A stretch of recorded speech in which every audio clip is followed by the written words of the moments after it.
Okay, if we can rise for the Pledge of Allegiance.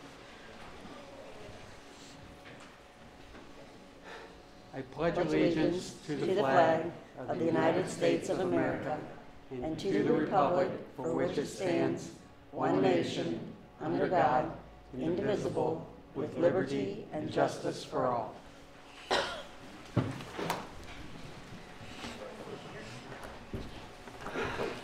So under recognition of visitors, we don't have any signed to speak, so we can move on to roll call to order.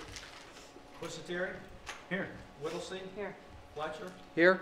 Gum? Here. Roth? Here. Meeting is called. Okay. Well, finally, we will call the meeting to order.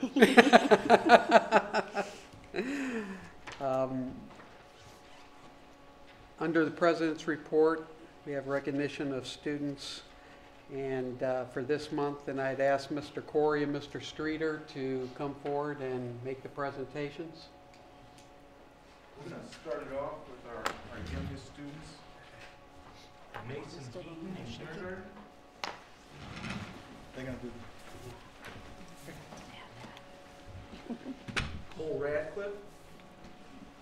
Cole received his pride card because he is such a wonderful help, and he cleaned up and organized a center that wasn't his to help out, and he did this to help out his friends. So way to go, Cole.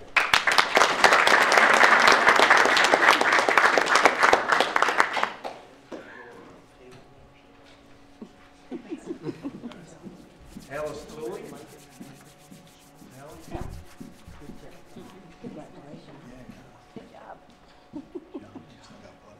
Jack White, I saw Jack. Come on over here, Jack. There is. Oh, yeah. Jack got his from Mrs. Franco. Thank you for being such a great helper and making sure all the chairs were pushed in. So that was in the library.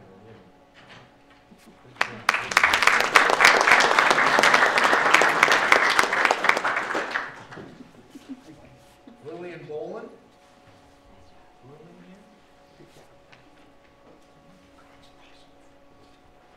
Isabella Lopez.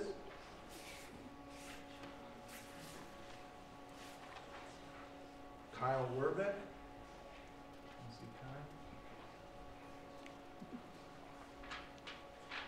Allison Bruce. Allison received hers from Mrs. Arbogast. Allison was very helpful this morning. She offered to hold the door open for me as I was entering the building.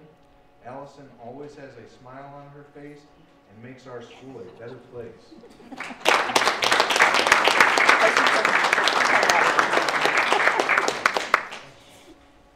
Justin Fox.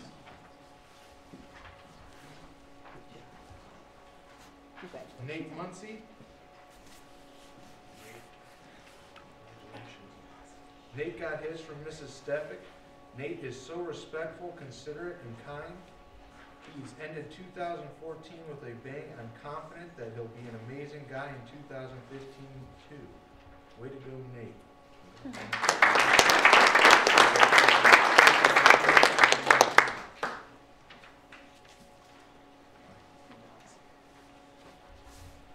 Caitlin Davis.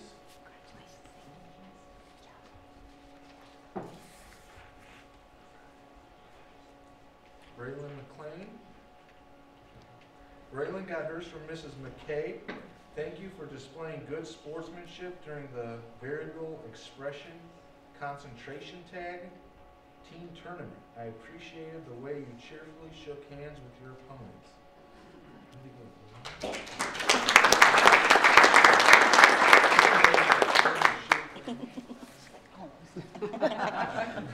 She almost got out of it. Is Tiffany Rodenbach in here? Okay, so Mr. Corey will take over starting in 7th grade. Is Taylor Vancouver here? Taylor received her pride card from Mrs. Barkhurst. Taylor has been participating very well in class lately. She gives thoughtful answers and shares good reasons for her responses. Nice job, Taylor. Keep up with the good work.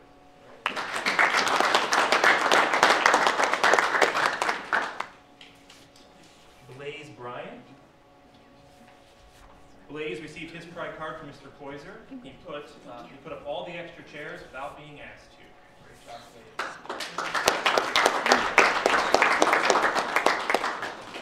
Ellie Huntley. Mackenzie Dean. Congratulations. Lucas Bowden. Haley Fleming. Luke Lana. Luke has been doing very well coming up to 6th period prepared, knowing what he needs to complete for assignments and getting the assignments done. That's from Mrs. Savada. Congratulations.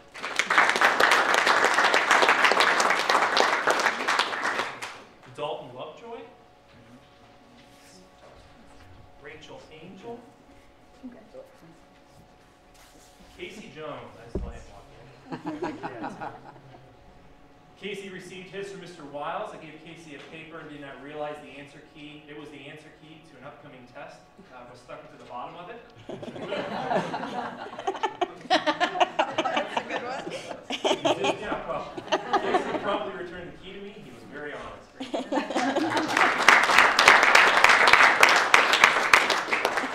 Tyler Raymond. And Cal Harris. Good job,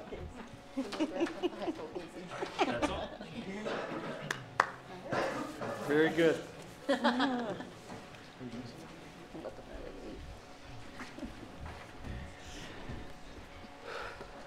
Okay, we appreciate all the students that came in for the awards, and of course we always enjoy recognizing their many efforts.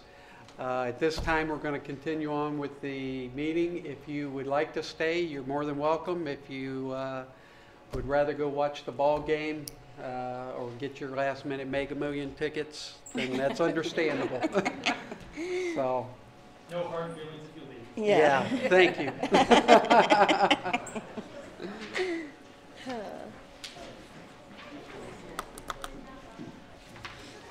Does the call to order come before or after recognition? After. Roll call, then call to order. Oh.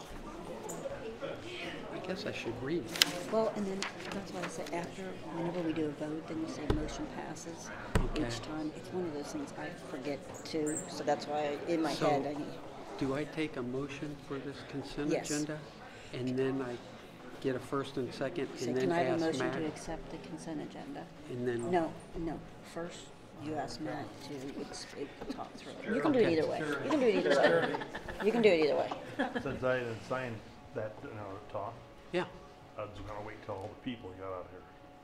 Okay. So, can I do it now? Sure. What I was gonna talk about, one thing tonight, and I brought it up to a couple people in the community. It was in the Record Courier about the new guidelines for days off at Waterloo. And there's one superintendent in Portage County that spoke up and feel like every parent in the school district should feel that they care about education. And I don't know what, I think we go by the new standards of the state of Ohio on days off. I don't know if we adopted it. Before we had the 5 days off for a snow day. Last year, I think we went to 10. Before I came over tonight, I got a call from our superintendent, Matt, and I was informed that this week there will be a day off. And that's my first question. What is Calamity, the workshop that they do, is it Friday or Monday?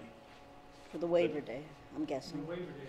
Okay, the kids are off, and they're off for President's Day. That's what he was trying to say in here, on all the days that we have off as a school district. Now, I don't know how you people feel, if anybody read this article, I did. what do you think about it? I thought, wow, it sounded really good, and it was everything that you should say from I agree with most of it. However, I think that, and actually it's one of the things we're going to talk about, I was going to bring up during the rest of the board meeting, that it's, in my opinion, it's more important that we have more days at the beginning of the school year as opposed to tacking days on at the end of the school year for makeup days. Just from the standpoint of trying to get it prepared for all the state required Park and Ohio OAA testing. I think it's important that we get as many classroom hours as possible previous to that test. Tacking on a day at the end of the year for a calamity day or a makeup day, well, yeah, you get your days in, but I really do think that there'd be more value to getting those days. Are we under the? But we are still, we're still going, even with our time off, the Friday's waiver day, we're still at 180 days. So that was built into our schedule, having that waiver day Is it off. true though, you could have possibly 15 days off and the, I don't know the and exact not, number. and not have to make them up, that's what I was wondering. It is in the teens. Could you You're talking imagine about taking out of calamity the days? material we learned in 3 weeks, they could possibly lose 3 weeks. Teacher would have to make up, there's no possible way a teacher could make up 3 weeks. And I think there should have been more superintendents. You talk about going down to state and getting things changed. I can't believe there are no superintendents of the 600 and some school districts that did step forward and challenge. We talk about educating our kids, and now we're gonna go less days of school. We got a Can I calamity day off, we got President's Day off, and we'll probably this week with the drop in temperatures, they'll have another day off. Kenny, because it's too is it cold. okay if I speak? Yeah, go ahead. That is the potential that could happen, but we also have blizzard bags. They're not made up. We have a blizzard bag program, which we brought in last year. So whenever the kids do miss school, they still have to do the work. Okay, if you use a teacher and you got paid $70,000-$60,000 a year, I would spend an hour and a half on the computer and send my blizzard bag out and take the day off and go shopping, whatever it is. I don't think it's fair for the taxpayers of the community that insist on an education. There's too many days off for the kids. It's like going to work, getting paid for it, and staying home maybe, well, the days off they get. I don't know, if you people, if the board doesn't see this, or the people, the community, I thought it was real, this superintendent said, we're not gonna go by the standard that they set forward, or want us to adopt. He's saying that if it's bad weather, he's still gonna go to school? Is that what Well, he's saying? I didn't read it. They'll take the day off, theirs are going by, they'll still have to make them up. This year, We you do could that possibly too. use 15 days off, because you're only required to go to school. If you read that article and go over it, you're only required like 6 hours a day. If you add that up, I asked like 5 people, and nobody could give me an answer till this came out, and it finally made sense. So I know it's just having it lay in front of you, but read that over, and it explains pretty good. Okay, Thank another you. thing, the second thing, on bus drivers. I think you're gonna discuss that tonight, on lack of bus drivers, you can't get them. And we talked about hiring out the bus service to a private company, which we did a couple of years ago. I think Brian was the only one on the board at that time when they discussed it. And there's some people here tonight are bus drivers. One idea you could throw at them, the benefits are cut just on most of the bus drivers. If you would offer them more money per hour to drive, would you come in for like $5 more per hour? I mean, you're not gonna have the benefits, but at least you're gonna keep some bus drivers and not see all the mechanics and people in the garage riding the bus.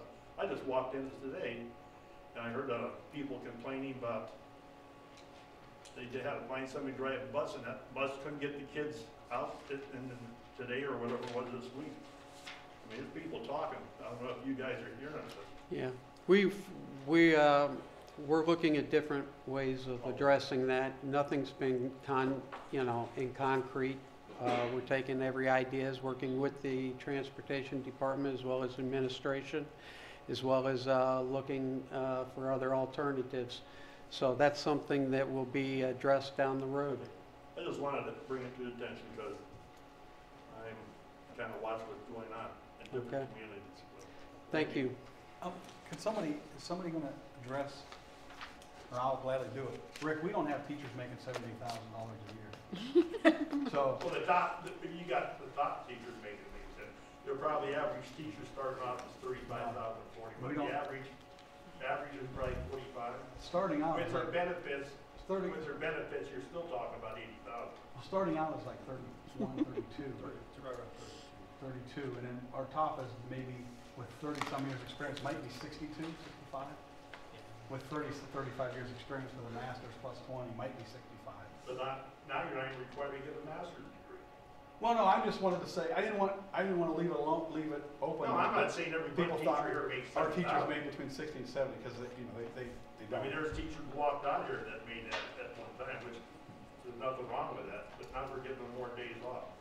To me, as a taxpayer and asking for millage for a school system and football field, I don't think you as a taxpayer are getting your money's worth. Just like down on Waterloo Road. We got trustees in Randolph that didn't take care of the road right in front of Matt's house. I hit one the other night going up to my mom's house and about took my front end out. So I called up there, I said, has one trustee in our township called up there and said, we have not had one call.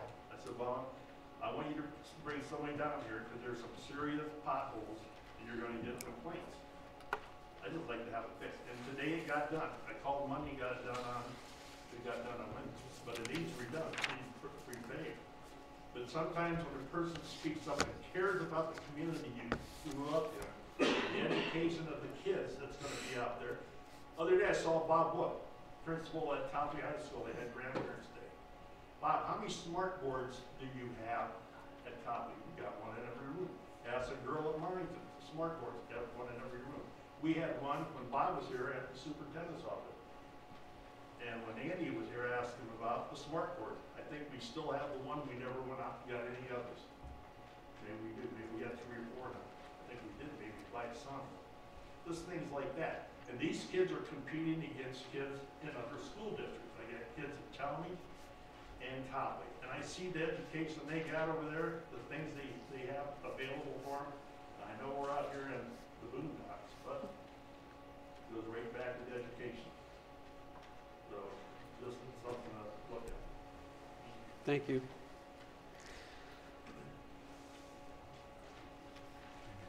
Okay, superintendent's report. Thank you. I have 2 items. The first one is a presentation from First Student, and the second one is a presentation that will be given by me on the Stadium Improvement Committee, and the exciting opportunity that we have moving forward and the possibility of investing in a new stadium. We'll start with First Student, and just to give you a precursor to that, as Mr. Fletcher presented previously or mentioned previously, the transportation is a concern for us right now. We are looking at the gamut of options. No stone is unturned. We're trying to find the best fit for us as a district. We reached out to First Student originally to help with substitute bus drivers. You will notice that they are listed later in the agenda for substitute bus driving services. We just started last week utilizing them for that. You as the board requested from me to see if First Student could come in and give an overview of their services. We have some ideas, I think, of what we're comfortable with and what we're not comfortable with. We talked about, we're not comfortable with selling our fleet. We're not comfortable with the mechanics going away. Those things are things that we're able to upkeep right now. We're really struggling in the neighborhood of drivers and keeping drivers to staff the buses. The thing that happened today was that we were very short on drivers, and a bus had to be held because we were waiting on another driver to come back to run a second run. So there was a delay in getting one bus students home because we are trying to have everybody fulfill as many roles as possible. And we're making it work. Kids are coming, kids are going, but it is a challenge on a daily basis. So you know that in October that we talked about a transportation committee, and you guys asked us to create the transportation committee. That has been in place. We contracted with OSBA to do a transportation study, and we committed $2,000 to that. That was supposed to happen in February.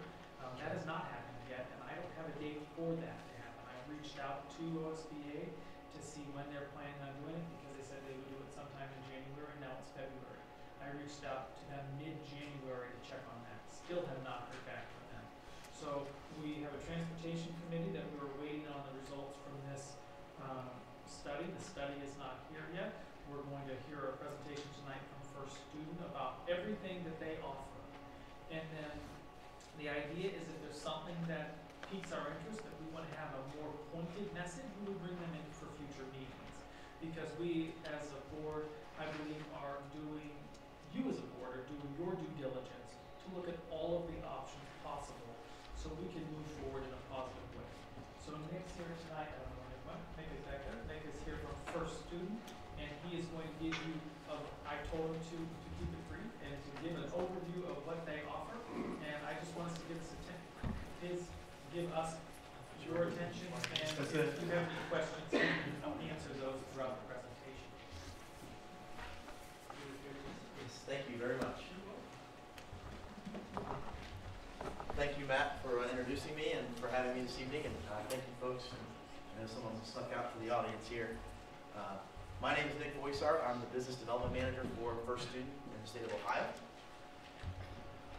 Here's some of the things I want to talk with you today. I obviously spoke with Matt a little bit about what you guys are looking at, struggling with, and so on and so forth. But I'm going to cover, like he said, everything we do, and we can obviously discuss in the future how that fits with Waterloo School District.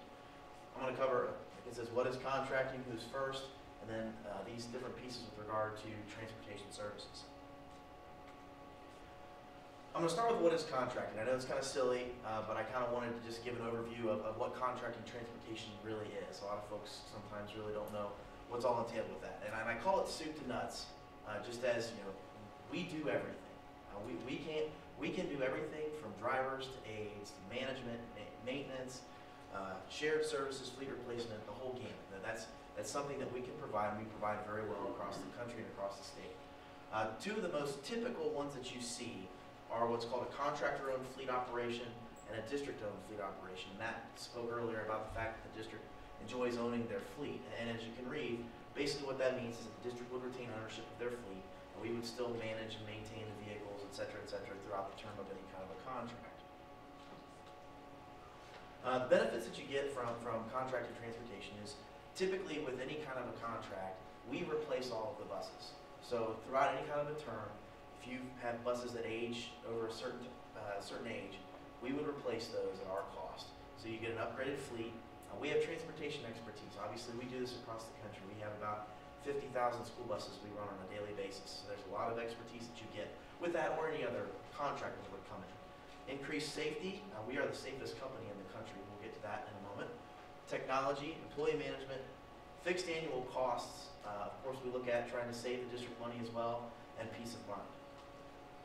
So I'm going to go here to who is first. First is a company made up of 4 different groups here, as you can see. First Group America, located in Cincinnati, Ohio, has a division called First Transit that does metro buses, things like that. First Services does emergency vehicle maintenance, fire trucks, police vehicles, things of that nature. Greyhound, I think everybody knows who Greyhound is. And then obviously First Student. A little bit about First Student. We are the largest transportation company in the country. We transport more than 4 million students every day. We travel about 600 million miles in a year. So there's a lot of road time for us. As you can see, about 1 in every 9 school bus on the road is ours. I want to talk a little bit about our dedication to safety. We are the only transportation company in the country that has received the Green Cross Safety Council's Award for safety. We have the lowest accident ratio in the country when it comes to transportation. We beat all of our competitors. We're actually about twice as safe as the industry average. As I said before, we travel 600 million miles in a year. So we learn more in a year than any other school district in the country, than any other company in the country. Safety is our core value. Everything that we do is based on safety. And we have to make sure that the kids get to and from school as safe as humanly possible. One of the things we'll talk about here is safety equipment. When you contract transportation services, and especially with First Student, we take into account the different things that we know are going to make a bus safer, make the service safer. So we have all of our drivers wear a yellow vest. We're the only company in the country that does that. That makes them visible to both the parents, the students, and obviously other drivers around the lot in the school. We put crossing control arms in every single school bus that we operate, whether or not it's a state requirement or not. That keeps the students obviously away from the front of the bus when they're crossing the street. And we have a partnership with Thomas Built Bus. Some of the things, as you can see, and I'm going to try to use this laser here, we put these yellow seat belts on our buses so that you know that your driver's wearing a seat belt. We have these yellow handrails here that we put in our buses so that the students always are able to see what they're grabbing. We do a single rubber floor, so there's no seams that could be tripped over in any of our school buses. Nobody else in the industry does this.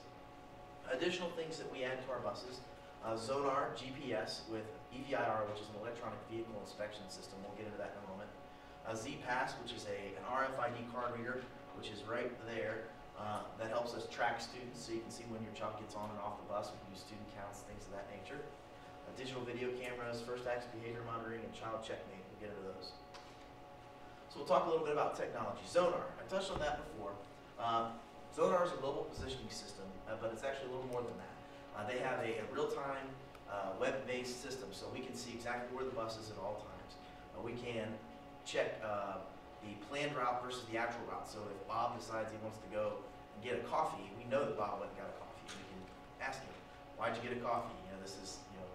This is time, this is gas, this is things that are important to the school. We can't be wasting them. We have an electronic vehicle inspection reporting, which is basically it's a system for pre and post trip on the buses. So the driver has a wand, which you'll see right there in the top right there, and they go around the bus, and there's these little these little fobs, and they check off every single spot on the bus where they need to make sure that they check for their pre and post trip, and it logs it so we know that they do it. It also times it so we know that they're doing it without cheating. So that's another interesting piece of that. What it does is, let's say that they walk around the bus and there's a flat tire. They can take it, they can mark it on the little reader there, put it back in the dock, and it automatically sends a report to the maintenance garage. Mechanic can go get the spare bus, bring it out to the driver. The driver can pre-trip that bus and get on their route, so that it tries to help make that go as quickly as possible for them. One of the things that we've designed, which is proprietary to us, is a system called Focus. And what it does is basically ties the driver and the route together with the vehicle so that we can see everything at once. We can see when a bus is dispatched, so we know if we go out, if we get there in the morning and a driver doesn't show up on time. There's a screen, it's basically a dashboard with a bunch of red and green lights on it. And if by a certain period of time that bus hasn't pulled out of the lot, or that driver hasn't clocked in, we know it, and we can get a sub-driver out to that bus as quickly as possible to try to keep things moving, because we want to make sure that there aren't late buses. I mean, that's one of the biggest concerns, is that you want to make sure you're on time. Z-Pass, we talked about that a little bit. It's our RFID card reader that we have so you can track your students. Along with that, there is a piece that we developed, a web app called My First Pass, so a parent can download this to their phone and they can see when their child gets on and off the bus. We're also working on a technology right now that's basically like, I don't know if any of you all know what Uber is, but basically it's an app where you can see a taxi coming to pick you up on the map. It's the same thing for a school bus, so they can stand there and they can say, all right, well, it's freezing cold outside, I'm not going to stand outside, the bus is 10 minutes away, the bus is 5 minutes away, and then they can come out when they need to. So that goes into a little bit of that. First Acts, this is something that we've designed for us. It's a behavior monitoring system, so we can log student behavior on the buses if a child is misbehaving on the bus. This gives us the opportunity to electronically send a report to the administrator at the school. It gets logged in the student's file. It can send an email directly to the parent or hard copy mail to the parent as well. If we talk about First Planning Solutions here, we have a group called First Planning Solutions. We're the only company in the country that has a group like this, and what they do is they're routing experts. I believe, and forgive me if I'm wrong, but you guys operate on a single bell time. Is that correct? So one of the things that they'll do is, as you can see, it says bell time analysis. So what they'd look at is they'd say, well, if you switch the elementary school to a little bit of later time, then you can tier your routes. So you'd have bus go out, pick up the high school, middle school kids, come back. They go out and pick up the elementary school kids and come back. And what that does is two things. One, it reduces the number of routes that you need. So you may have 20, you may only need 15, because you're now doubling up the number going in and out. The second thing that it does is it provides more hours for your drivers. Instead of a driver going out for an hour in the morning and then an hour in the afternoon, now they're going out for 2 hours in the morning and 2 hours in the afternoon, or whatever the length of the route may be. It's one of the things that you might want to consider when you're looking at routing, and it might even come up in your transportation study from OSBA. Because one of the things that helps is obviously people want to come to work because they're going to get more for their time. Preventative culture, we have a program we call Drive Smart. Basically what it is, it's a reward system for our drivers that promotes good behaviors. You know, not hard braking, not speeding, not taking rough turns, things like that. And we know all these things, once again going back to focus, we can monitor those systems. We have found that across our country, we saved 3.2 million gallons of fuel $3.2 million of fuel. The first year we enlisted this because of the fact that drivers were being more safe with what they did. I'm trying to run through this quickly, so I do apologize. It seems like I'm not touching on everything. Once again, talking about preventative maintenance on our vehicles, going back to the EVIR system once again, we see what's going on with the buses. We can control parts inventory, we can control the maintenance on the buses. We know exactly when they need to be maintained, how well they need to be maintained. Everything's cataloged, and so on and so forth. One of the things that we also are working on, big companies like UPS and FedEx do this, where they know that at like 80,000 miles, a widget's going to go out on the bus or the vehicle. So at 78,000 miles, 79,000 miles, they're replacing that. So they don't have to worry about having that vehicle down. That's one of the things that we're working on with our systems as well, so that we keep the buses rolling and keep things moving at a steady pace. This is an example. We have a program called Lean. Basically, it's safety in the shop. Everything has its place. We'll come into certain school districts. This is a pretty rough example here, but we'll take, when we come in, we draw lines on the floor, we hang things up, and everything has its place. It has to have a place, or it doesn't belong in the garage. We found that this helps with time, helps with maintenance, everything. I want to talk about the drivers. Obviously, the most important thing that we have is not the bus, it's not the manager, it's the person that's in the seat picking up the student every day. We understand that they are ingrained in our community. They've got strict standards that they have to deal with. I do apologize, that says Neshannock Township. I was there last week and I didn't catch that, so forgive me for that. But as you can see, we have FBI and BCI background check, which are usually more strict than what the state requires. So we make sure that all the folks that are driving the buses are the best in the community. Some of the employee benefits you'll see typically when we come into a school district, and this was talked about, I believe, earlier. We want to make sure that the district's happy with what they get. So there's no standard for what a driver would receive. We sit down, we talk with you, we talk about if savings is something that you want to look at, or driver retention is something you want to look at. So obviously there's benefits. We look at grandfathering existing driver wages, so there's no cut in pay. Sometimes we give an increase. As you can see, we still pay into SCRS, so they don't lose that retirement system. We have a 401k plan as well, and as you can see, there's also benefits, et cetera, et cetera. So back to what I pointed out before, and I'm not going to go through all these because there's a lot of verbiage here. He has a copy of this. We can make some hard copies for you. But basically, I kind of outlined where we fall into all these different categories, the things that we do. Once again, we are the safest in the country, and we're that way because we know it's the best way to operate. And one of the things that you also get with contracted transportation services is fixed annual costs. When we come in, we provide you with a cost per vehicle per day, and that's what you pay. As long as that bus runs, you pay that cost. If you run more, obviously, you pay more. If you run less, you pay less, but you always know exactly what that fixed cost is for that vehicle. And that is all I have. So I'm sorry for how fast I went there. I wanted to kind of cover everything. I don't know if anyone has any questions, but Or do you have any questions? No, I'm good, thank you. So my hope, my intention is that, after they process this information and they mull over, if they want to talk about a specific element or component of what they heard tonight more in detail, if you would be willing to come back to do a more focused presentation on something that may fit into Waterloo if we ever choose to go down this route. correct. And as you can see with this, like I said before, there's typical the two at the bottom, like Springfield Local, for example. The drivers are still district employees, but we own the buses and we have the management. The mechanics are still the district's mechanics. So there's no set model. There's the typical, I mean, there's your a la carte stuff, there's your Big Mac with all the toppings, but you can always, you know, play with it however you like, based on what your needs are. We're not in it to say, you know, force something down your throat. We want to make sure that we're a good partner with whatever you want to do. Good, because I feel like, you know, for future discussions to occur with the board, I mean, they would be very adamant about certain things that would work for us and certain things that wouldn't work for us. So I just need to make sure that you're okay with that a la carte type of menu that you described. Of course. The only thing, sorry, What are they providing right now? that was Drivers? gonna be my question The too. only thing right now is substitute drivers. That's it. This is long-term conversations with the big conversation around transportation. This is one of the options of many that we're exploring. And as our district right now, we are only struggling just finding drivers, right? Correct. Okay. So that's where, you know, that may be where the a la carte is coming. Any other questions from you guys to Nick? Brian, you have any other? Okay.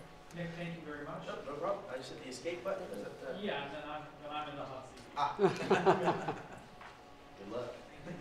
Thank you very much. Okay, thanks, Al. Nice to meet you. Thank you. Thank you.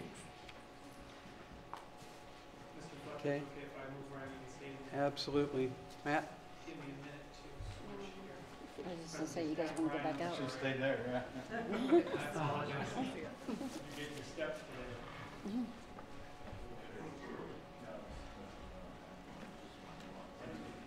Okay, so I had the pleasure of presenting this to the athletic boosters on Monday, right? On Monday, and we talked, this is the first time that we were able to share the 3D conceptual drawings of over a year's worth of work with the Stadium Improvement Committee. So much like we created the Transportation Subcommittee, the board also created the Stadium Improvement Committee that was made up of board members and community members to investigate the possibility of moving forward with a new stadium complex for the district. So we spent about a year, I think over a year actually, visiting, doing site visits, having discussions, meeting with architects. It was a lot of work to get to this point.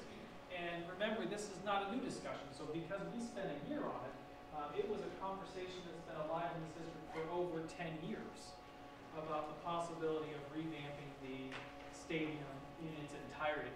So I'm very excited to share this information with you. When I saw the pictures, I got excited, and I hope you will as well. We are going to try to brand the stadium. We're going to try to brand the stadium, and we're going to call it the Waterloo Community Recreation Complex.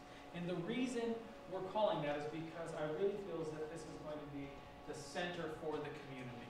We want this to be the place where the community is most involved. We want to bring people in. This will be their stadium. It will be the student stadium. It will be something that we can really celebrate and be together in this great new entity. So the need, so this is why we are investigating this. The current stadium was built in 1976. We continually spend money to ensure the upkeep and safety of the stadium. We spent a considerable amount of money this past year just in repairs to make sure that the press box was safe with steel that was supporting the structure. The bleachers were repaired. We installed concrete pathways, if you remember, to try to make it more handicap accessible. We are investing money and we take a lot of pride in the field upkeep. And Mr. Getz spends lots of hours up there trying to make sure the grass is green and the field looks beautiful. And this year, I will tell you, it was probably the nicest I've seen it in a while. I mean, the amount of time that he's up there, I mean, if I'm hunting for him in the summer, I know where he is because it's a full-time job to make things look as nice as they do. I feel like we still have rooms for improvement in that, you know, there's some handicap accessibility issues. There are difficulties with entering the stands. The grass field limits tournaments and use. We're constantly monitoring field time. So that means that there is I don't know what happens. I'm going to say it's magic, but it's not. if the band and the football team are practicing on it at a certain frequency, the grass goes from green to brown overnight. And then we have to pull everybody off and wait and try to maintain the field and its integrity.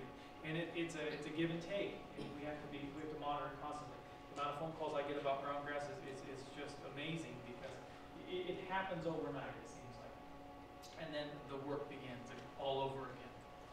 So I feel like the biggest component of this is that we're looking for something that we can be proud of. When I was on Craig Stevens invited me when I was 18 to be a part of the OSFC to be a community member to help plan their campus. So Craig asked me to do that. I sat with her and I remember how excited I was as an even younger pup than I am now about the place that we are standing in. Yes, this is very nice. It was a long time ago, but I was there and I was excited. And one thing we talked about all those years ago was the complexes you're sitting in now, accompanied by a wonderful stadium. The stadium is the missing link. That's the thing that we never went that next step due to financial reasons. We didn't invest the money into the stadium. So we have this beautiful campus, and we have a stadium that we work really hard and we're proud of, but we feel like with this project, it would be the completion of something that has been 10 years in the making. So it's something that I have been excited about for a very long time. I know many other people in this room are also excited about it, and I think that it would be something that we would just be extremely proud of. I love it when I'm walking down the hallways and there's visitors in the community, and they say, Mr. Montgomery, the building is amazing. The custodians are working tirelessly. It doesn't look like it's a 10-year-old structure. We take a lot of pride in what we do around here, and I think this is the thing that is the next step that we can rally around. The vision for this is the community recreation complex benefits the entire community. It's the same location. We're not changing the location at all. We would have new turf, track, bleachers, weight room, concession stands, wrestling area, memorial area. It would be everything that we have and that much more. We would be able to utilize the facilities not only from a school's perspective, but also from a community's perspective, in that it's open to youth sport teams. The track's open to the community for walkers and runners. You could rent the facility. It's much more accessible and usable. For the district, it's bigger than just for sports games. We're using it for an outdoor classroom. We visited sites over the last year where we literally were there at 9 in the morning, and there's snow everywhere except for on the field, and they're bringing classrooms out and they're teaching out on the classrooms or out on the field. It's something that can really be used year-round, not only by athletes but by educators. We would be able to host tournaments, which is something we're not able to do now, which is obviously a source of revenue.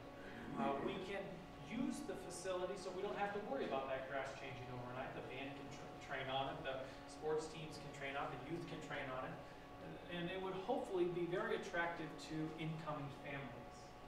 So it would be something that there's not many districts in the county that have this type of facility. Ravenna is one, but I feel like we would be really we're looking at the other. We would be the next alternative, and I think that would be very attractive to people when they're looking at a place to raise a family, because people want to give their kids the very best, and I feel like it's enticing to them with the idea of using state-of-the-art technology or equipment and being able to use play on state-of-the-art fields.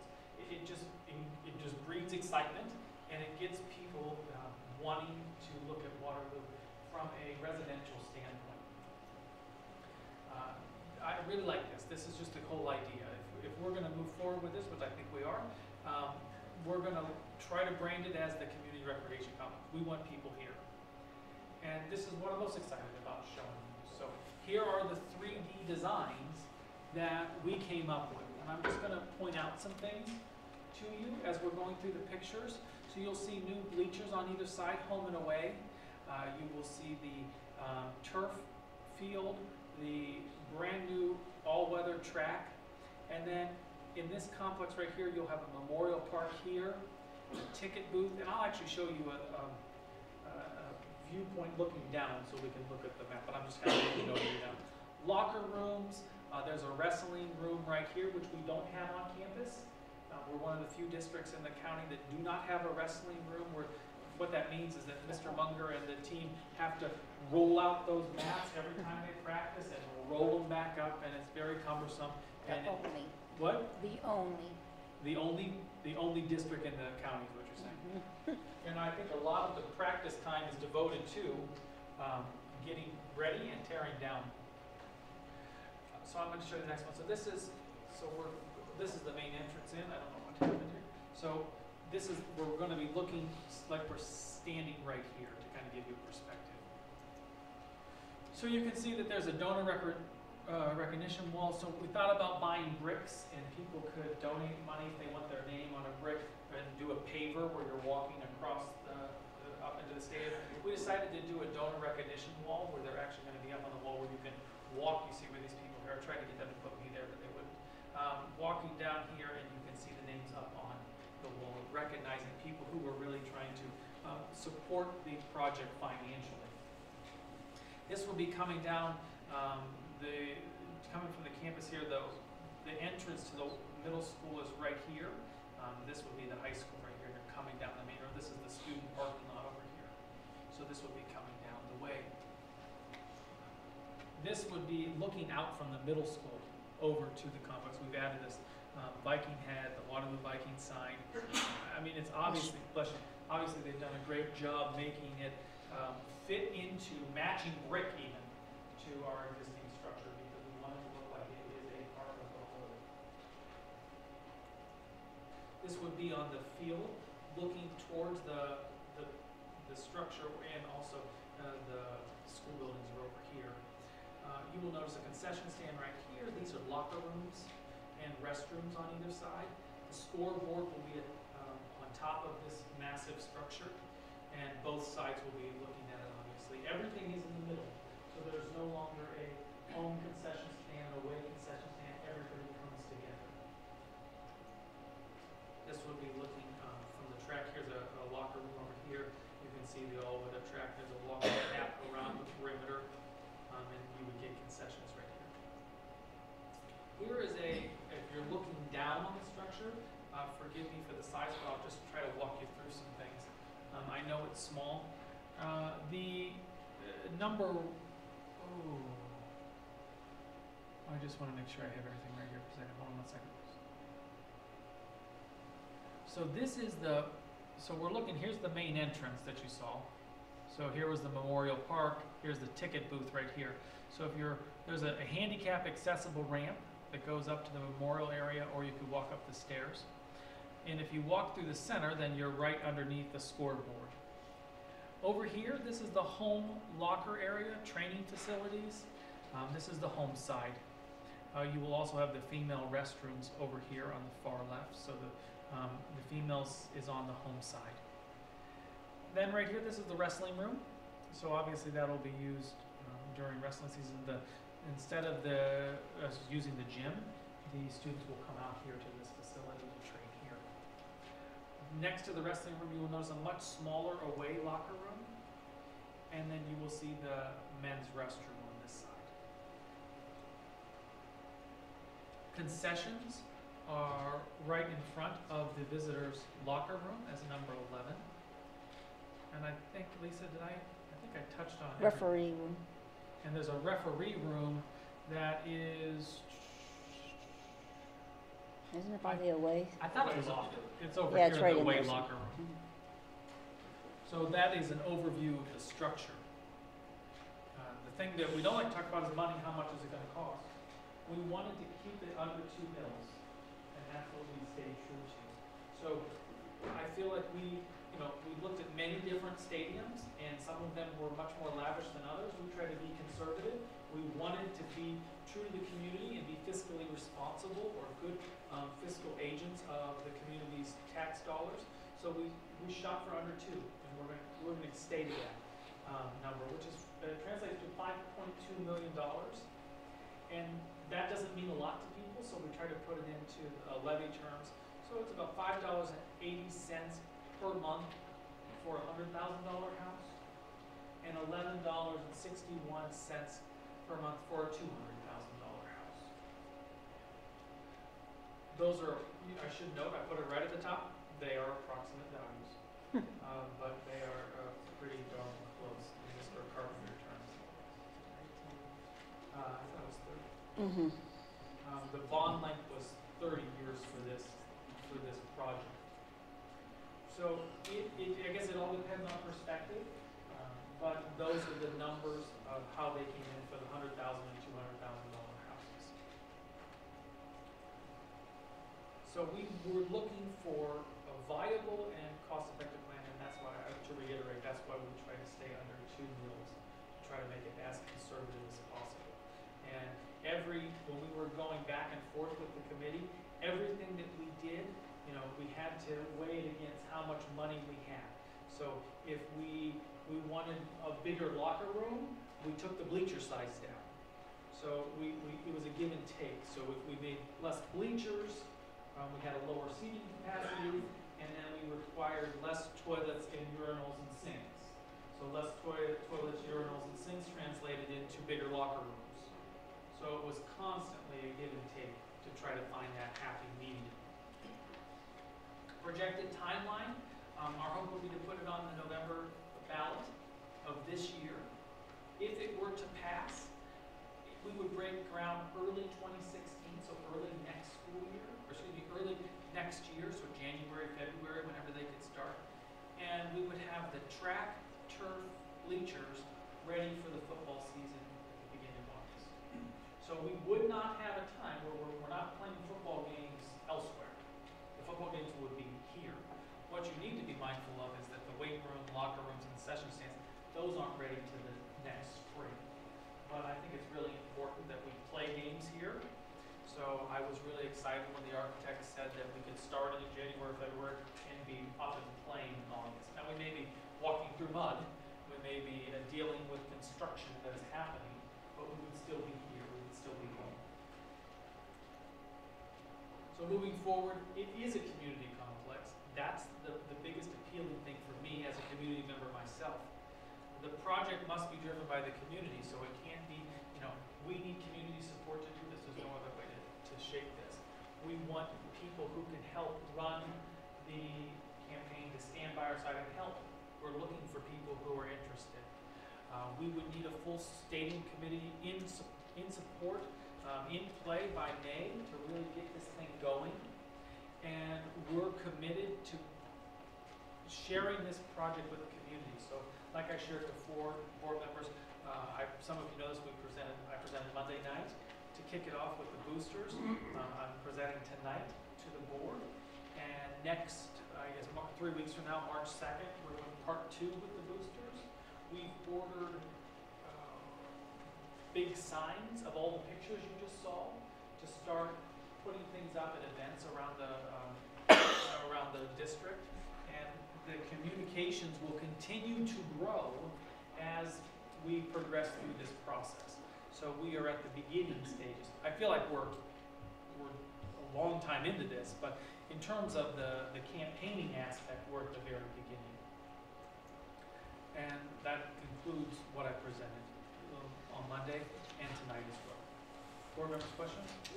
What schools complexes do we live in? Wadsworth, East Palestine, Louisville, Western Reserve. Which one am I missing? Or one more. I thought there was 5 of them. There were. I'm trying to think of what the other one was. No, because we have all seen Ravenna.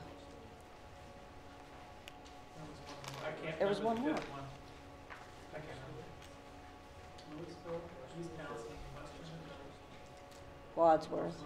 There's one more. I can't remember. Must not have been that memorable. Board members, other questions? Just one thing that came up the other night, so that everybody knows, the bond issue to build this building was 10 years ago. We have 10 more years on that. So that was a 20-year. So you have 10 more years on that. So that's just something that came up. So if anybody's wondering about that, that is the case. Did you say the bond for this would be 10 years? For the No, 30. on this building right now that we're in, On the stadium. that's 30 years. To keep it under 2 mils, it would have to be 30 year. Yeah. Any other questions from the board? Then I'm gonna put a picture that I like up here and then we'll move on. I like them all, that's the problem. And that concludes my superintendent's report, Thank you. Mr. President. Okay. Treasurer's report? We just need to add for tonight, the consent agenda under superintendent's report, items L, M, and N.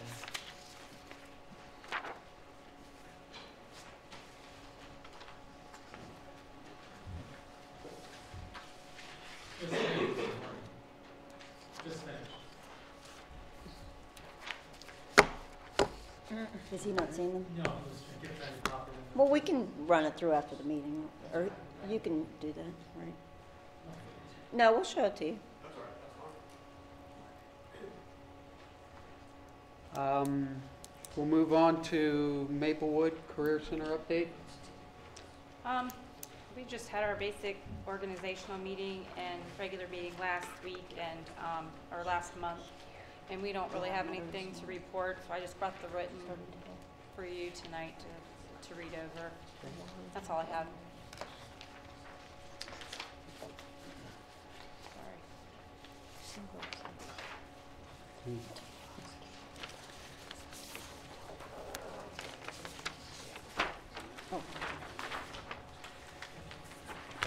Okay, legislative report.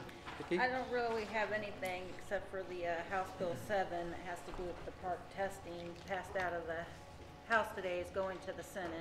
Other than that, that's the hot topic these days. All right. New business?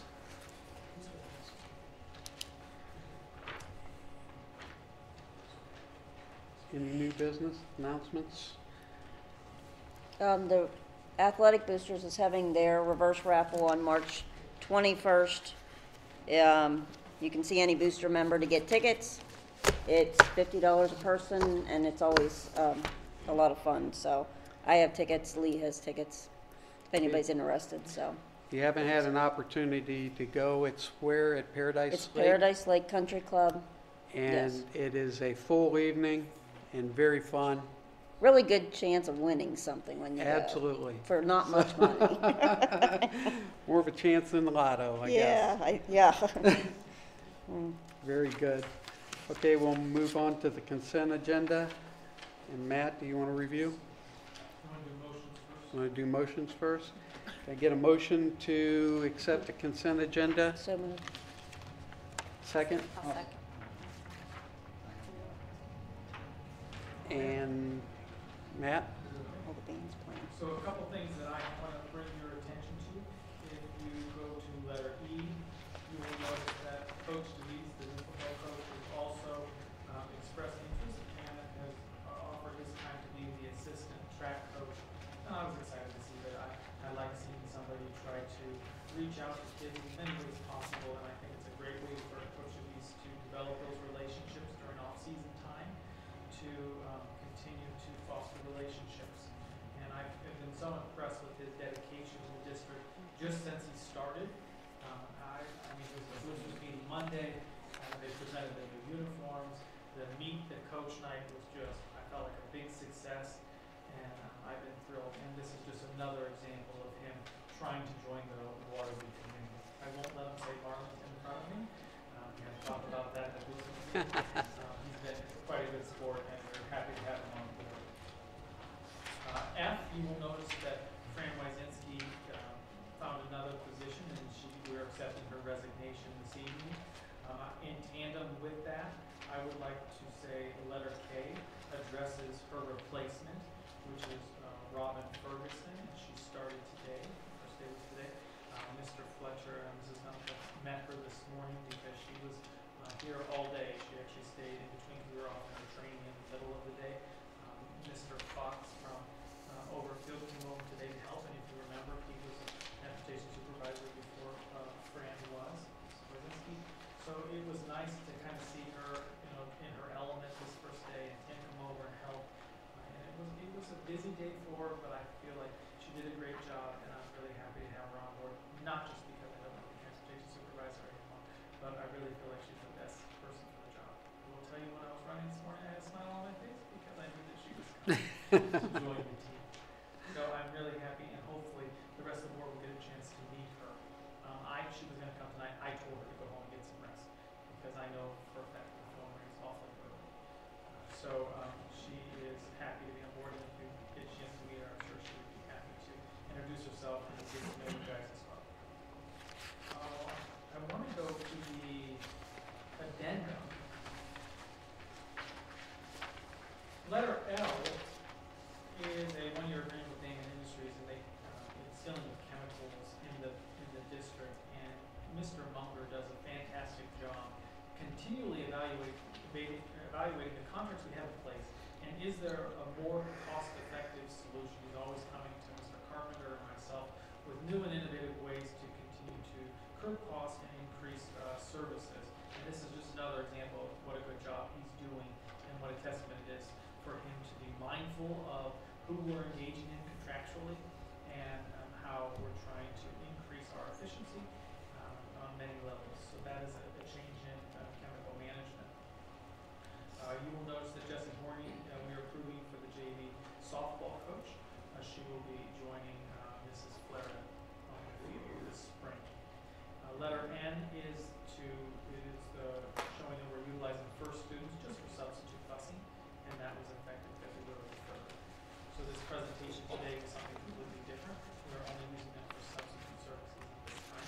I will tell you that in the last week and a half, I don't know what we would have done without them, because what one or two more drivers has done is it enabled Mr. Tybrooks, our mechanic, to not be on a bus and be available if anything should happen while the drivers are on the road. And our first priority, you know, is safety, and through their help, we were able to do that. So that's something that continues to be a center of focus for us. As you heard with the presentation earlier, as you heard with the discussion prior to the presentation, we continually are looking for ways to improve that, and we feel like that is a big area of concern for us. Mr. President, those are all of the things I wanted to draw your attention to. All right, roll call. I have something I wanted to say. Okay. Sorry, it has to do with this during discussion. As far as Kay Piles retiring, Kay's been doing the drama for a long time. I don't know how many years. And she does an amazing job and works with, we're one of the only schools, and it's nice because we are one complex, that we can do the elementary all the way up through the high school. And it's always a fantastic presentation. And she's going to be hard to replace, but we are working to replace her so that we can still have a spring production. But I just wanted to say my daughter was involved in it for several years, and it made a big difference in her life. So. And many of you know that the Piles are very close and dear friends of mine, and I consider Kay another mother in many ways. So her walking away from this was really hard. Mm-hmm. And she made a difficult decision, and we talked through it together. And I feel like she did what was best for her, but her heart was breaking while she was doing it because she cares so much about what she's done over all of these years. She's just someone who's truly special to me, and we will miss her. Mm-hmm. That was all. Yes. Brian? Just wanted to point out, we're going to approve a school calendar, and that school calendar is 179 days. So we're not decreasing the number of days, and we will have way over the required state minimum hours. I think that's worth mentioning. But we're not cutting back in hours. We're not doing any of that kind of stuff. It's still important that we have kids here for as long as possible. And of course, the state used to allow the 5 calamity days, and if we exceed 5, we're going to have to talk as a board how we want to handle making up or not making up days over the 5. So that's something we're going to have to discuss if we get to that. Hopefully, the weather may I just gives us a break. At this point, when we move to hours, we are, and Mr. did reference it, we do have a bigger pool of days, and there is long as we're not in excess of those days, that higher number, there is no board action that needs to be taken. Blizzard bags were brought up.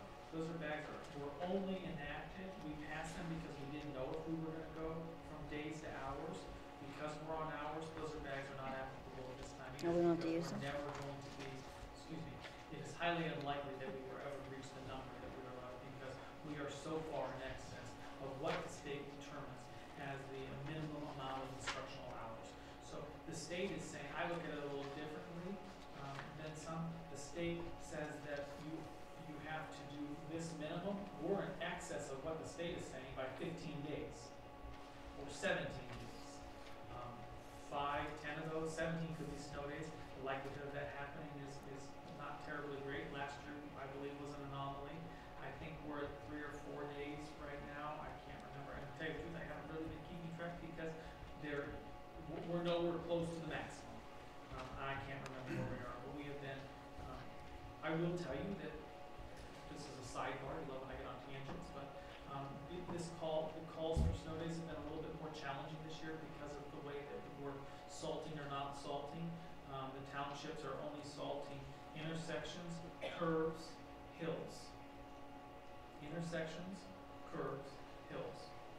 They're doing cinder in some places.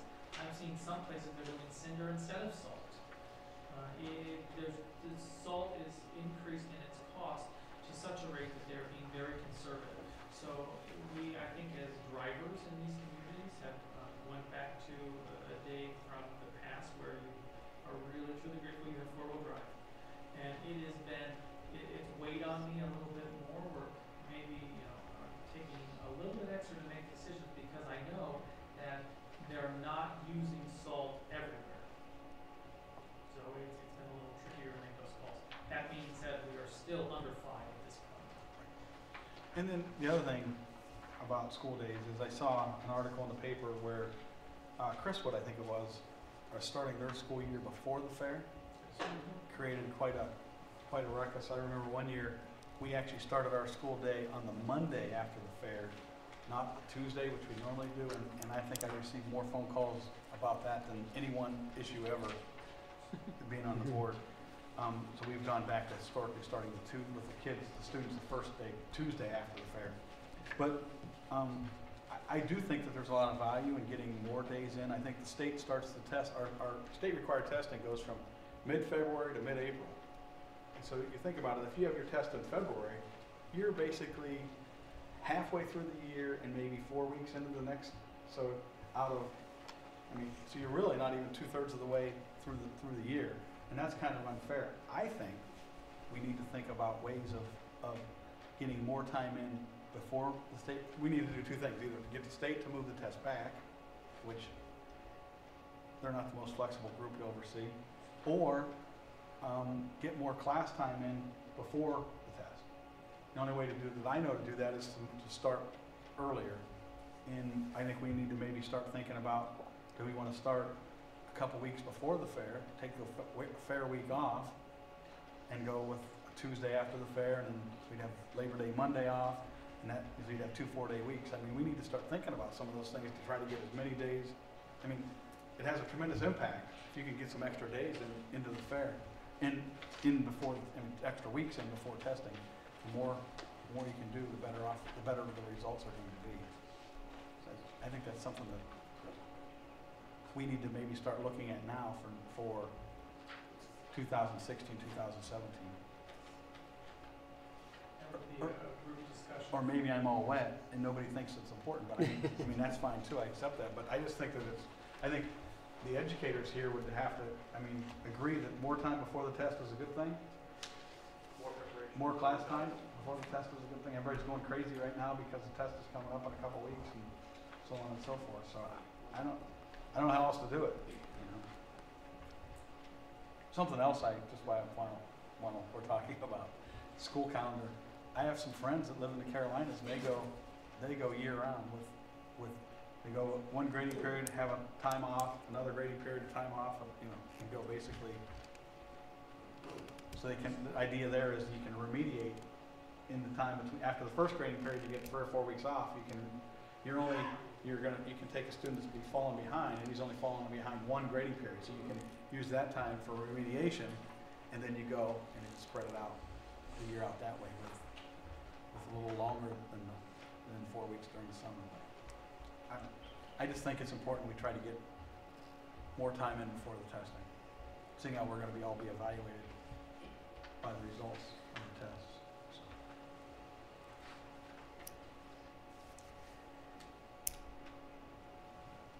Anything else? Good. Roll call? Musatier, Yes. Whittlesey, Yes. Fletcher, Yes. Gump, Yes. Brock. Yes. Motion passes. And